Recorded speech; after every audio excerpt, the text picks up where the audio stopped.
All right, time to go back to Ireland and talk to Father Paul Kramer about the monumental war going on in the Vatican and the Catholic Church. And we're talking worldwide here, 1.3 billion people. We've been covering this for some time now. Father Kramer has been invaluable in giving us the inside view on what's happening, what the plan is. And I would start by just first saying welcome back, Father Kramer, and then we'll lead with a question. How are you? And thanks for being here again. It's always a pleasure. You have a huge following out there. Battle over the Catholic Church. Yeah. Unfortunately, things are not looking good at the moment. All right, let's start with that. What's going on, and why aren't they looking good at the moment? What's happening? The amount of change, the amount of energy, the amount of chicanery, the plots, all kinds of things going on now are quite stunning when you think about it in its totality. Go ahead, Father Kramer. Well, at the present time, we have the recent statement made by Jorge Bergoglio, who calls himself Francis. Right. Once again, he's doubled down on his heresy, proclaiming that all religions lead to God. Now, this makes total nonsense of the sacred scriptures, of both testaments. Right. When you look at the very reason why God called Abraham out of Chaldea to be the patriarch of a new nation, where they would have the true religion in that nation, and from them came Jesus Christ. It makes nonsense of the entire scripture, where the true religion is represented by the prophets of ancient Israel, and all the other religions are dismissed as being evil, as being demonic. As the book of Psalms says, the gods of the nations are demons, are devils. But according to Francis, all religions are good, all religions are paths to God. So he just opposes both testaments, both the Old and the New Testament. That Bible verse of the book of Psalms is also quoted by the Apostle St. Paul. So both testaments testify with a divine testimony that all these man-made religions are false religions. They are of the devil. And that the only true religion is the one instituted by God. First in the Old Testament, and then in the new and everlasting covenant of Jesus Christ. And that can never change. That is an eternal truth. And that eternal truth is opposed by this man, Bergoglio. And unfortunately... Father Kramer, is he acting on his own, or is he being prepped and primed, and he's just delivering the heresy that he's spewing? This is Francis Bergoglio. Is this him, or is this the larger M.O. that's being foisted on the Church? It's all of the above, because, yes, it is him, but it's not only him. He's the product of that Masonic mindset. He was trained as a Jesuit, and they were thoroughly infiltrated by Freemasonry. And the evidence I know from the testimony from a very authoritative source is that he himself is a member of the sect of Freemasonry. So he represents this Agenda 2030 of the United Nations, which is the Masonic agenda of a Gnostic, nature-worshipping religion, which is ultimately a Luciferian sect. The Catholic people, by and large, are just oblivious of this fact. This man is opposed to Christianity as such. He's opposed to Christ, consciously wants to destroy the religion instituted by God, by Jesus Christ. He wants to replace it with something non-Christian. He is a nature-worshipping pantheist whose idea of God... That's a very good word, pantheism, pantheist. Very good. It's very appropriate. Yeah, because he believes, as he himself said, when his Indian pagan sect had its London representatives, the Jain sect, the Indian Jain sect based in London, came to the Vatican to visit Francis. He said, "Oh, it's good that you like Mother Earth, because she is the one who gives us life and protects us." This is absurd.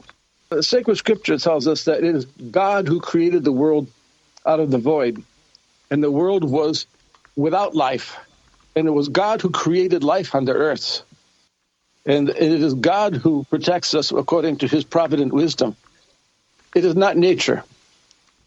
But he believes that nature is animated by a world soul. This is an ancient pagan philosophical doctrine. The Romans called it anima mundi, the soul of the world, as it is described by Cardinal Henry Edward Manning, that this notion, this idea of God, is the embodiment of the spirit of Antichrist. But this is the religion that is being foisted on the world, thinly veiled, and it's coming out more and more in the open under Jorge Bergoglio. It is something very pagan, something very demonic, and something that will become violently anti-Catholic very soon. And as much as Bergoglio says that all religions lead to God, it is the conservative and especially the traditional Catholic people who he singled out as being the worst. He has nothing but insults and scorn for traditional Catholics. With his constant insults against traditional Catholics, the true Catholics are being othered by this man. So he has this huge double standard. All other religions, all other religions are good, except one. It's quite a mouthful. Yeah, I get it. Except one religion only he has othered. And he spews contempt against the Catholic religion as it existed up until the Second Vatican Council. He has nothing but contempt for that religion. So we see what a total hypocrite this man is when he says all religions lead to God. All religions are good. All religions are paths to God. No, according to him, my religion, which is the traditional Catholic religion, that doesn't lead to God, according to him. He spews contempt against that. He heaps opprobrium on the people who practice that religion, and he has nothing good to say about us. And his Vatican is deploring the condition of the American seminaries, for example, not just the American seminaries, but also in Europe, because there is a backlash now against the madness that has infiltrated into the church. And you have so many seminarians now who are of a very conservative outlook. They're looking toward the theology of St. Thomas Aquinas. They're looking to the traditional understanding of the sacred scriptures. And the seminary rectors in Europe and in North America are very alarmed about this because they want them to be progressive, liberal. They want their seminarians to have that perverse and sick mindset of Bergoglio and all those people in the Vatican. Hi, all those people in the Vatican, how many are Bergoglians at this point? Give us a round number. What is the number of movers and shakers or people who are of consequence and significance in the Vatican? What, 50? How many? And how many of those would you say are Bergoglians? I can't give you a percentage, but after 11 years, there's been a turnover. Even 5, 6, 7 years ago, there was a substantial number of people, a substantial percentage of people in the Vatican who were opposed to the so-called reforms of Jorge Bergoglio. And he had to slow down in the reforms because there was too much internal opposition. And there still is some internal opposition. But little by little, the older ones retire, and Bergoglio has his kind of people coming in. Not good. Not good. I'm still watching this guy Fernandez. He bothers me. Maybe I'm giving him too much notice, but he seems particularly devious. Photos of him look like he's a real world-class manipulator, working behind the scenes. That's my take, just from the outside. Unscrupulous. There you go. Tucho. He could be the next pope. It's possible. It's going to be interesting to see what happens, because I think what is most likely is you're going to have a visible split in the church, and there are going to be two opposing popes. Well, let's hope. Yeah. Because he's created this new church called the Synodal Church. Correct. And it is constituted differently than Jesus Christ constituted his Holy Catholic Church. Jesus Christ said to St. Peter, "On this rock I will build my church, and the gates of hell will never prevail against it." So Christ founded his church on the true Catholic papacy. And Bergoglio is the one who sets out to destroy that papacy and to destroy that religion entirely.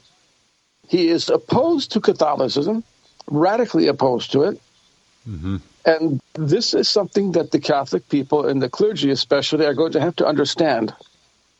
What's it going to take to make them understand? I mean, they have access to information, the likes of which we present here. They've got to understand something. They've got to smell a rat. If they don't smell it by now, what's wrong with them? It's right in front of them. They've got to see it, don't they? The connection will finally be made when they will see the Catholic Mass will be abolished. It will be replaced with a parody, with something that is clearly not in the spirit of Christ, something that is not, something that is completely opposed to Catholic Church. It's antithetical to Christ and the Church. This is not even close. They're just turning and walking away from it. The tenets of the Church for 2,000 years, they're mocking it. And this should really enrage the rank and file. They've had 11 years. They've had a long time to see it coming. I don't know how to read it. I'm not in the Church, but it doesn't seem logical to me. Tucho Fernandez has come out with another document. I believe it was Tucho, concerning the opening of the Synod, the next session of the Synod. This is going to be a very decisive moment in Church history, because everything is coming to a head. And this is going to be, I think, the most significant session of this Synod on Synodality, in which is opposed. Synod on Synodality. Bergoglio is trying to reformat the Catholic Church synodally, not on the rock of St. Peter, not on the primacy of the Pope as the successor of St. Peter, where the authority is from God and is channeled down to the Church through the Pope and the bishops. Right. It's the opposite direction. It's from the ground up in synodality, from the peripheries. Bergoglio's beloved peripheries. That's where the origin of all authority and power comes. As the corrupt saying, vox populi, vox Dei, the voice of the people is the voice of God. Well, if that were the case, God would not have called Moses up to the summit of Mount Sinai to give him the commandments. It would come from below, not from above. Interesting. Very good. Yeah, got it. But it's the whole idea of God that they have. This idea that God is incarnationally part of the universe. And that God is the soul of the universe. And therefore, revelation comes not through the voice of God, through the prophets and the apostles, through Jesus Christ as a divine authority. But it comes through nature. It comes through the revelation is made in our heart.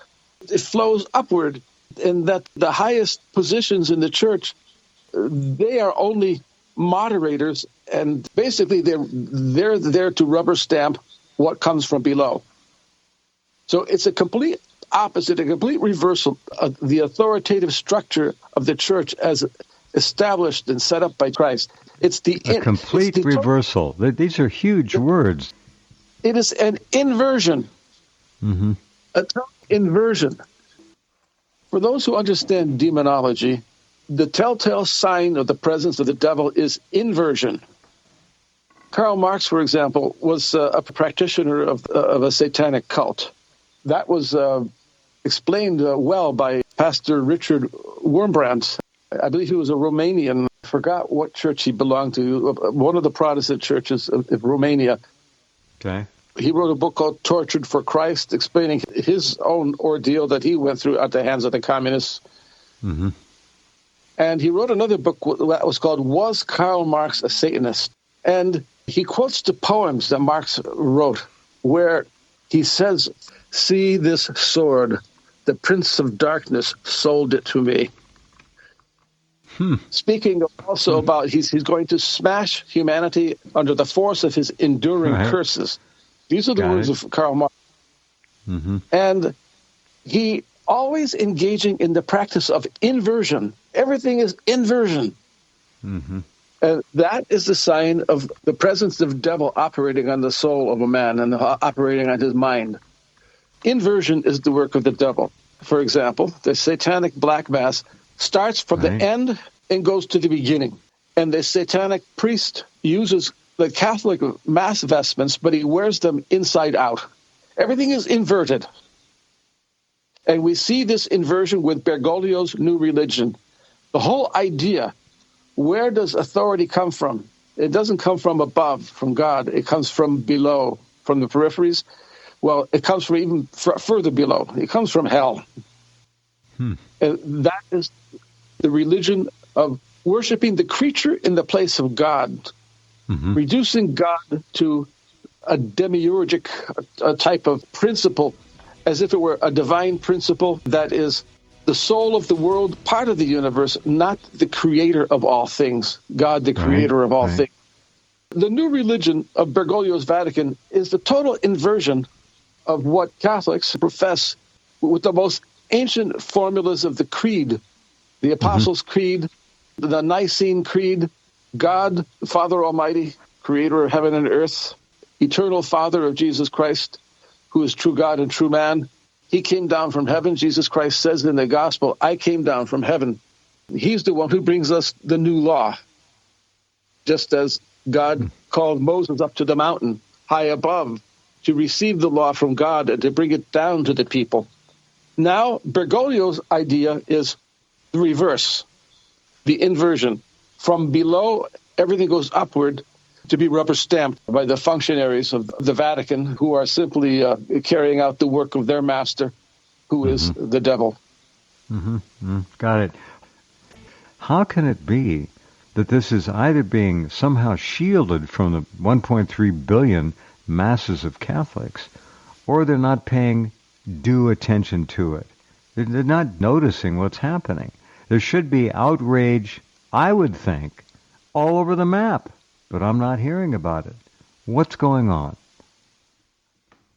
Since the 1960s, there has been a deliberate policy dictated through Freemasonry. With the Second Vatican Council, there came these reforms, and they started changing Catholic education. The catechisms completely watered down and diluted, so the doctrinal content was removed little by little, to the point that Catholics would send their children to Catholic schools and they would learn nothing about their religion, really nothing about their religion. But all that would be fed to them is more and more along the lines of the new religion of the United Nations. The Masonic ideology was replacing Catholic education. The Catholic people now, after more than 50 years of this garbage being spoon-fed to them and then being force-fed to them. Got it. To use the expression of the book of the prophet Jonah, they don't know their left hand from their right. So they can no longer distinguish between truth and falsehood when it comes to the things of God. They're being led astray, to use the expression of Jesus Christ, like sheep without a shepherd. That's what's happening. Unfortunately, what this is going to lead to is a massive following of the bad leaders out of the church. And this is what Catholics don't understand. They know that it is foretold in sacred scripture that in the second letter of St. Paul to the Thessalonians that there will be this great revolt, the apostasy. And they don't understand that the apostasy is one from the highest levels of the Vatican. That's where it comes from. It's not the rank and file leaving the Catholic Church and leaving the hierarchy intact, leaving the Pope and the bishops alone with their followers deserting them. That's not the apostasy. The apostasy is, to use the words of Cardinal Luigi Ciappi, Mario Luigi Ciappi. Right. The third secret of Fatima is revealed, among other things, that the great apostasy in the church will begin from the top. And one who pointed in that direction was the late Pope Benedict XVI, when he singled out an ancient theologian who was, I think, with the Marcionist sect. But he had one great idea, such a great idea that he's been recognized as a significant theologian just for having this one idea. This was Tychonius. Tychonius was the one who explained that these forces of revolt, these rebel forces that will oppose the church, will oppose Jesus Christ, they come from within. They separate themselves when they manifest their true colors. And that is the apostasy.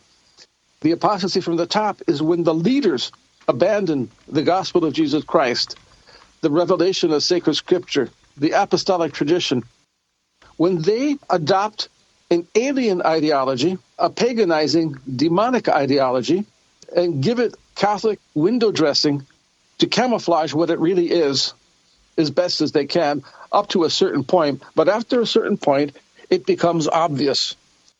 And that is the apostasy. They are the ones who have departed from the Church of Jesus Christ, from his Holy Catholic Church. They are the ones who are going out. And it is when the Catholic people perceive and understand that these leaders have defected and departed from the Church, the Catholic people must separate themselves from them. To remain in the Church, they must separate from their former leaders who have betrayed Christ and betrayed his Church. I couldn't get any worse. I agree. Yeah. And that's the apostasy. It's not the people leaving the Church. It's the people withdrawing from those who have left the Church, those on the top who have left the Church. That's the nature of the apostasy that the great revolt St. Paul is talking about in the 2 Thessalonians. That the great revolt is from the highest levels. And in the Acts of the Apostles, the Apostle Paul himself says, I believe it was on the island of Malta, where he gathered together the priests and the bishops. I forgot which chapter, but it's there. For anyone who wants to read it, it's there in the Acts of the Apostles. He addresses the priests and the bishops, and he says, it is from your ranks that the ravenous wolves will devour the flock. Words to that effect. It is from the Catholic hierarchy that the revolt will start.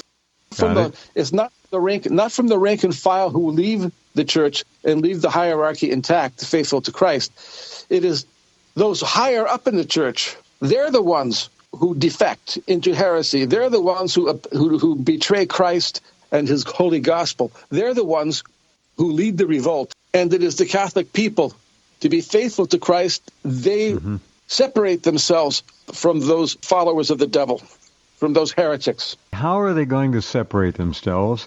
By remaining in the Church in the face of all of this treachery and betrayal from the top level down. Are they going to be forced out, and will there have to be an honest Catholic representing himself as Pope for them to rally around? How's it going to play out? What do you think? Well, it's already happening. An increasing number of bishops are speaking out against Francis, against the Vatican, because the connection is finally being made and the penny is dropping. The Vatican represents heresy. The Vatican represents false religion. The Vatican is promoting false religion. It's not Catholicism. It's a new false religion that the Vatican is promoting. It's a fraud. Yes. More and more bishops are understanding this, and more priests are understanding this, and they're speaking out. It's all over YouTube now. It's all over the internet. Good. And I'm sure you've had a major role in that very event. That you've played a key, pivotal role in this, bringing this all forward. So good. Well, I've been working on this since the mid-1980s when I joined. You saw it back then? That's a long time ago. Wow. We already knew about the message of Fatima and the secret of Fatima that still has not been officially revealed. But that was the work of the late Father Nicholas Gruder, who was the greatest expert on Fatima until his untimely demise in 2015. I started working for him in 1986, and I wrote many articles, and I wrote a collaborative effort, a book called The Devil's Final Battle. I wrote another book called The Mystery of Iniquity, which is the secret of Fatima in the light of geopolitical perspective of the third secret of Fatima. Okay. So I've been studying this for a long time. I could see this coming. And as I said in a previous program, Cardinal Samuel Stritch went to Rome during the pontificate of Pope Pius XII. And the Pius XII read the third secret of Fatima. It was not publicized. There was no press release, as there was when John the 23rd opened the secret. Pius XII opened it before him and just sealed it up again and put it back in the envelope with the notation he didn't read it? He just he read opened it. it? He read it. And then put it away. Okay. He read it. He opened it. He read it. He read it in the presence of a group of prelates, and one of them was Cardinal Stritch. Right. Cardinal Did he share with them what it said? Did he allow anybody else to read it? Cardinal Stritch confided the content of the secret to his assistant that he brought along with him to Rome. Okay. The priest by the name of Father Lawrence Emmett Hughes. All right. And it was Father Hughes in 1957 revealed that in the third secret of Fatima, it is revealed that there's going to be a movement of reform in the church. And he said, have nothing to do with this reform, because little by little, the reform of the liturgy, the reform of the Mass is going to lead to the total abolition of the Mass. Mm-hmm. Well, it sounds like a constitutional convention over here. Once that starts, that's the end of the Constitution as we know it. And the same kind of thing seems to have taken place at the highest levels of the Catholic Church. When the Mass is abolished, then the graces from heaven that are obtained through the offering of the Mass will cease. And that's when the great punishment of the world, the apocalyptic evils of the earthquakes, the nation rising against nation, wars and rumors of wars, a pestilence, which is the pandemics. There will be pandemics, there will be earthquakes, there will be volcanic eruptions, tremendous persecution of the church and of all Christians. Got it. This will take place when the Mass is replaced with a parody, with a fake Mass, with a false Mass. Pope Pius XII, even before he became Pope, he knew about this because he spoke of the secret of Fatima. He wrote it in a letter when he said that Catholic people will go to the church and they will search in vain for the red lamp in the sanctuary. In the Catholic Church, that red lamp in the sanctuary signifies the sacramental presence of Jesus Christ under the appearance of bread in the tabernacle. Okay. Because at the Last Supper, Jesus consecrated the bread and wine and turned it into the substance of his body and blood. And he said to his apostles, "This is my body, this is my blood." So we preserve in the tabernacle, in every Catholic church, the sacrament of Christ present under the appearance of bread. The body, blood, soul, and divinity of Christ present in the tabernacle under the appearance of bread. For people to know that the sacrament is there, preserved in the tabernacle, that red lamp is lit. And Pope Pius as well said, in reference to the secret of Fatima, that they will search for that red lamp in vain, which is to say, the sacramental presence of Christ will be taken away from the church. They won't be able to find it because the Mass will be forbidden. That's the significance of what Pius XII was saying. He wrote this even before he became Pope. So he already knew that much of the secret, which is perhaps the most frightful aspect of the secret. Yeah, I get it. It would make sense that that's exactly what happened. All right, go ahead. This is all very interesting. The repercussions are going to be such a terrible physical and spiritual chastisement. Chastisement? It sounds like mass destruction. Yes, a large portion of the human race is going to perish in the cataclysmic events. The wars, the famine, the pandemics. The evil system has to be overthrown. Our governments are totally oblivious to the voice of the people. They are given all kinds of money and all kinds of perks. Oh, yeah. And they just do what the higher-ups tell them to do. And many of them get it straight from their Masonic superiors. And they're told what they must do. I've heard of prime ministers even saying, we just do what we're told. That's what's happening to the world. So they're going to just double down on the oppression, and they're going to continue dictating. They don't care about the welfare of their people. I concur. I agree with you. They don't care.